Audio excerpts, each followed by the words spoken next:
Hello, it's the 19th of August 1999. We've gone back in time because I'm reading letters written by my late father Jimmy Hodge called Dear Anybody, a series of letters he wrote in 1999, and I'm reading them every day if I can, just as a sort of bit of a tribute to him. Today we got to the 19th. There were various things today ranging from cars all being fitted with anti-theft devices to a golfer who was killed by lightning. But the first thing was the government was going to say that all cars should have anti-theft devices, £140.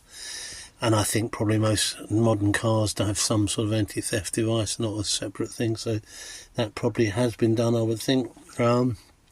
Tony Blair was being criticised because he'd brought forward 110 different task forces with a total membership of 2,000. So that was a little bit worrying for people, especially as most of them seem to be favoured Labour supporters. Quake in Turkey still remains active, and the death toll sadly rose to 4,000.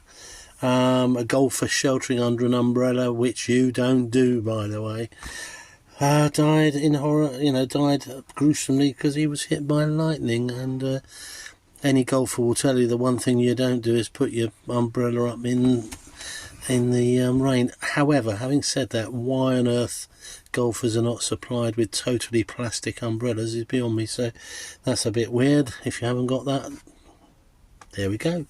Whatever. Kosovo war was still going on. That was a little bit of a problem still. Turkey was there as well, being causing problems as well, and trouble in Iraq. So was it ever thus? Trouble in the world.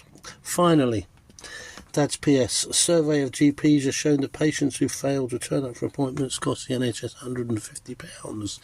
Dad said why, and because I think he thought, well, if they don't turn up, they don't get paid. And I think probably missed the point, sadly, that it's a sort of building cost, isn't it? That they're going to get the money, £150 or whatever, and if you don't turn up, it's essentially wasted. I don't think they actually get paid for a non-turn up. But so it was a case of a mechanic wouldn't get paid for a car not turning up. On the other hand, he might one day, if he had other work he had to say goodbye to. Anyway, so that was the quick pré-say of Friday. No, it wasn't Friday. 19th of August 1999. You take care.